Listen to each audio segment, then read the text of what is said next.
First definition. First గాసాబా అంటే ఏంటి? గాసాబా అంటే ఏంటి?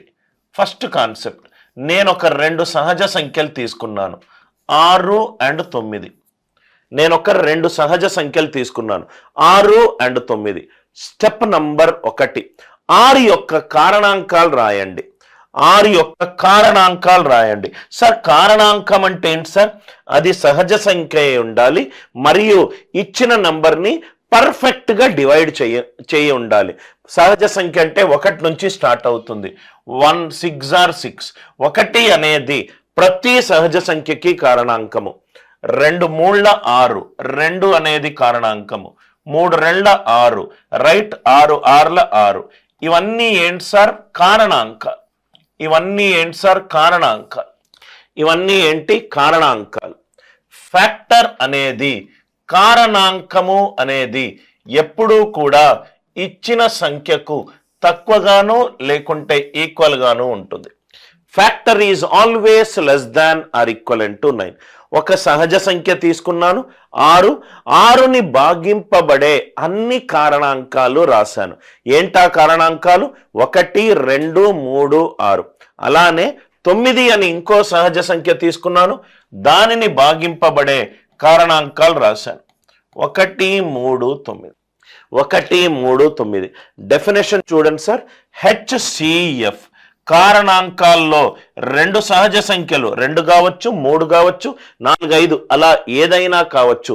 2 సహజ సంఖ్యల్లో ఏవైతే కామన్గా ఉన్న కారణాంకాలు చూడండి, దాంట్లో హైయెస్ట్ గరిష్టమైన వాల్యూ తీసుకోండి. కారణాంకాలు కామన్ అయి ఉండాలి, 2 నంబర్లలో ఆ కారణాంకమై ఉండాలి మరియు గరిష్టమై ఉండాలి. 1 ఇక్కడ ఉంది, 1 ఇక్కడ ఉంది, 3 ఇక్కడ ఉంది, 3 ఇక్కడ ఉంది. 2 కామన్ కారణాంకాలు ఉన్నాయి, 1 3. దాంట్లో గరిష్టమైనది అంటే మ్యాక్సిమం వాల్యూ ఏంటి? 3. అంటే HCF ఆఫ్ 6, 9 ఏంటి సార్? 3. HCF మళ్ళీ చెప్తున్నాను సార్. HCF అంటే రైట్, కారణాంకాలు కామన్ అయి ఉండాలి మరియు గరిష్టమైనదై ఉండాలి. గరిష్టమైన కారణాంకం ఏంటి? 3. HCF of 6, 9 it is 3. Right. సపోజ్గా ఇచ్చిన క్వశ్చన్ గనక ప్రైమ్ బేస్లో ఉంటే N1 is equivalent to 12, N2 is equivalent to 15. N2 is equivalent to 15. ఇప్పుడు ఫస్ట్ కాన్సెప్ట్ ఏం డిస్కస్ చేశాము? ఇచ్చిన కాన్సెప్ట్ క్వశ్చన్లో ఇన్పుట్ ఏంటి సార్? సహజ సంఖ్య. సపోజ్గా ఇది సహజ సంఖ్య కాకుండా ఒక ప్రధాన సంఖ్యల పవర్లుగా ఉంది. 12 అంటే 4 into 3. 4ని ఎలా రాయొచ్చు? 2 square into 3 power 1గా రాయొచ్చు. 15ని ఎలా రాయొచ్చు? 3 into 5 is 15. 3 into 5 is 15. 2 సహజ సంఖ్యలు గనక ప్రధాన సంఖ్యల పవర్లుగా ఉంటే దాని గాసాబా కనుక్కోవడం ఎలా? HCF of N1, N2. ఈ 2 నంబర్ల యొక్క గాసాబా కనుక్కోవడం ఎట్లా?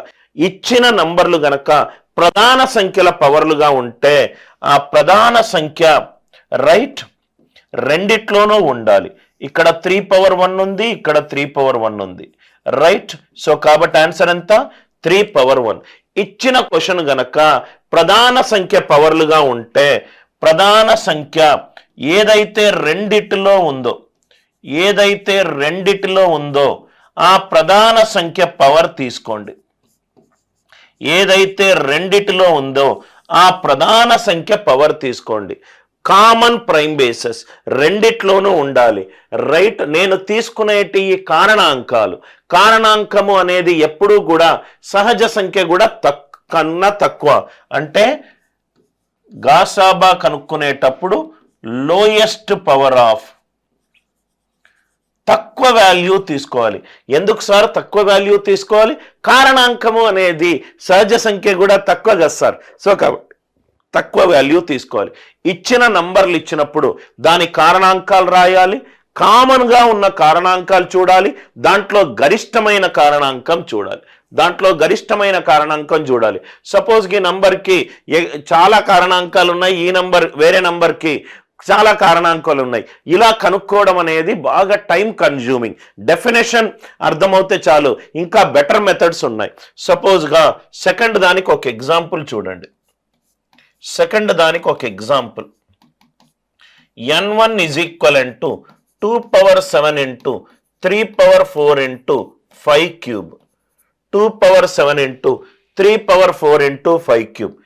n2 is equivalent to 3 square into 2 power 9 into 7 power 4. ఇట్లా ఇచ్చిన క్వశ్చన్లు గనక ప్రధాన సంఖ్యల పవర్లుగా ఉందనుకోండి, ఇచ్చిన క్వశ్చన్లు గనక ప్రధాన సంఖ్యల పవర్లుగా ఉంది, మనం ఏం చేస్తాము, గాసాబా కనుక్కునేటప్పుడు రెండు ప్రధాన సంఖ్యలో రెండు సహజ సంఖ్యలో ఏది ప్రధాన సంఖ్య పవర్ కామన్ గా ఉంది. ఇక్కడ 2 ఉంది, ఇక్కడ కూడా 2 ఉంది, ఎస్. ఇక్కడ 3 ఉంది, ఇక్కడ 3 ఉంది, ఎస్. ఆన్సర్లో 2 పవర్ రావాలి, 3 పవర్ రావాలి. మళ్ళీ lowest power of common prime bases, అతి చిన్న విలువ తీసుకోవాలి. 2 పవర్ 7 2 పవర్ 9లో చిన్న విలువ ఏంటి సార్, 2 పవర్ 7. 3 స్క్వేర్ 3 పవర్ 4లో ఏ పవర్ ఆఫ్ 3 చిన్నది, 3 స్క్వేర్. కాబట్టి ఆన్సర్ ఎంత, 2 power 7 into 3 square. 2 power 7 into 3 square. ఈ కాన్సెప్ట్ అందరికీ అర్థమైందా? మనము ఈ స్లైడ్లో 2 రకాల డెఫినేషన్లు నేర్చుకున్నాం. దేనికి, గాసాబాకి. గాసాబా కనుక్కోవడం అంటే సహజ సంఖ్య తీసుకోవడము, దాని కారణాంకాలు రాయడము, కామన్గా ఉన్న కారణాంకాలు తీయడము, దాంట్లో గరిష్టమైన వాల్యూ చేయడము. ఇది ఫస్ట్ కాన్సెప్ట్. అదే ఇచ్చిన సహజ సంఖ్య గనక ప్రైమ్ పవర్లో ఉంటే, ప్రధాన సంఖ్యల పవర్లుగా ఉంటే చిన్న పవర్ తీసుకోవడము, కామన్గా ఉన్న నంబర్ పవర్ తీసుకోవడము. ఏదైతే రెండిటిలో ప్రధాన సంఖ్య పవర్ కామన్గా ఉందో అది ఫస్ట్ రాయండి. ఇక్కడ 2 పవర్ ఉంది, ఇక్కడ 2 పవర్ ఉంది, 2 పవర్. ఇక్కడ 3 స్క్వేర్ 3 పవర్ 4, కామన్గా ఏముంది, 3, కాబట్టి 3 రాశాను. చిన్న వాల్యూ ఏంటి, 3 స్క్వేర్ 3 పవర్ 4లో 3 స్క్వేర్. దీంట్లో 2 పవర్ 7 2 పవర్ 9లో చిన్న వాల్యూ ఏంటి, 2 పవర్ 7. అర్థమైంది కదా సార్?